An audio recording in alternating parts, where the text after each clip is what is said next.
Ogni male ha la sua origine. Il cancro ai polmoni è causato dall'inquinamento o dal fumo di sigaretta. Il traffico è causato dalle troppe auto in circolazione. La stupidità dilagante è causata da mass media dediti a diffondere notizie false. L'odio contro l'uomo è causato dalla Convenzione di Istanbul. Qualcuno ne ha sentito parlare, pochi l'hanno letta, pochissimi l'hanno capita. Tra questi alcuni uomini che hanno compreso che disastro sarebbe stato per il genere maschile e molte donne che hanno colto quale bel giro di business e potere quell'accordo internazionale avrebbe generato.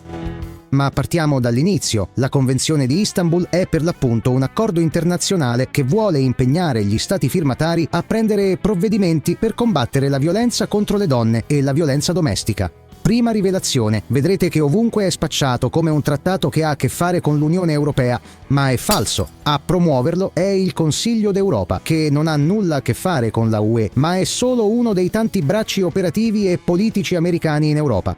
Approvata nel 2011, contiene una gran quantità di chiacchiere, riducibili a un paio di concetti chiave. Primo, gli uomini hanno da sempre oppresso le donne attraverso la violenza e ancora lo fanno. Secondo, occorre che ogni Stato prenda tutte le misure possibili per limitare questa anomalia e per debellare la violenza maschile sulle donne. Fine, non c'è altro. O meglio, consapevoli che in questo modo il trattato avrebbe dichiarato spudoratamente una cosa falsa e sarebbe stato non ricevibile per molte costituzioni nazionali, si inventò un terzo punto: la lotta contro quella che viene detta violenza domestica, una cosa che, si ammette a mezza voce, colpisce ogni tanto anche gli uomini.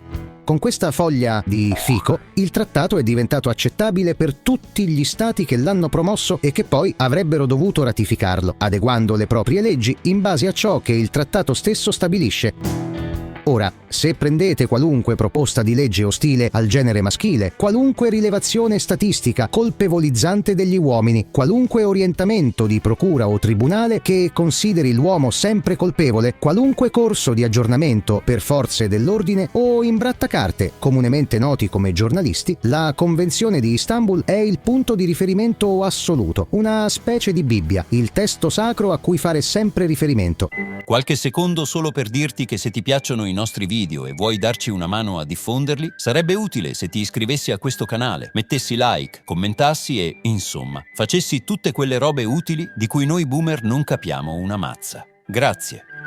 Tuttavia, chiunque abbia studiato un po' di diritto internazionale sa che ci sono trattati considerati particolarmente importanti e di valore e altri che non valgono nulla. Dove si colloca la Convenzione di Istanbul? Per capirlo, abbiamo posto a ChatGPT questa domanda: come valutare l'importanza di una convenzione internazionale? Ci ha restituito ben 10 criteri. Non tutti sono applicabili al nostro caso. Quelli che lo sono aiutano però a inquadrare molto bene la questione. Ad esempio, un trattato ha un alto valore se ha una rilevanza globale. Non è il caso della Convenzione di Istanbul, che al massimo ha senso per l'Afghanistan o l'Arabia Saudita, non certo per la Svezia o l'Italia o altri paesi occidentali.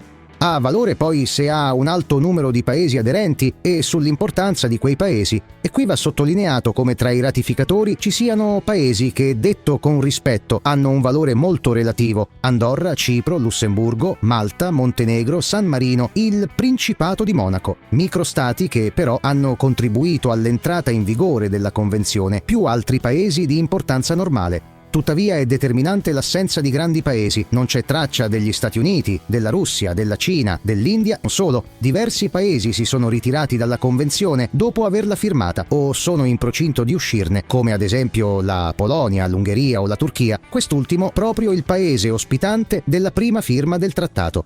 Insomma, se ce ne stiamo dei criteri suggeriti da ChatGPT, possiamo tranquillamente dire che la Convenzione di Istanbul vale meno della carta su cui è stata scritta, ipotizzando che si sia trattato di carta igienica.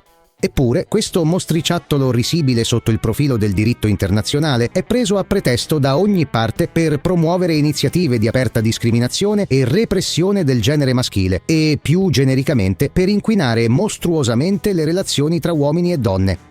Esempio, in Italia ormai ci sono quasi più centri antiviolenza che farmacie. In essi possono lavorare soltanto donne e i loro servizi sono riservati soltanto alle donne che si presumono vittime di violenza. Con ciò essi agiscono in nome e per conto dello Stato, da cui prendono vagonate di milioni di euro ogni anno, senza alcun obbligo di rendicontazione o trasparenza. A cosa servono i centri antiviolenza di fatto? Basta un occhio minimamente attento per accorgersi che sono luoghi di mera clientela politica, diffusori di terrorismo di genere e tra i maggiori promotori di false accuse nei tribunali d'Italia. D'altra parte, solo così si può ingigantire un fenomeno minimale e trasformarlo in emergenza, proprio quell'emergenza su cui vivono e prosperano i centri antiviolenza e tutta quell'industria che, dal 2011 ad oggi, ha colonizzato il pensiero e la vita collettivi, traendo la propria legittimità da un pezzo di carta straccia che nessuno ha il coraggio di gettare via e che è chiamato Convenzione di Istanbul.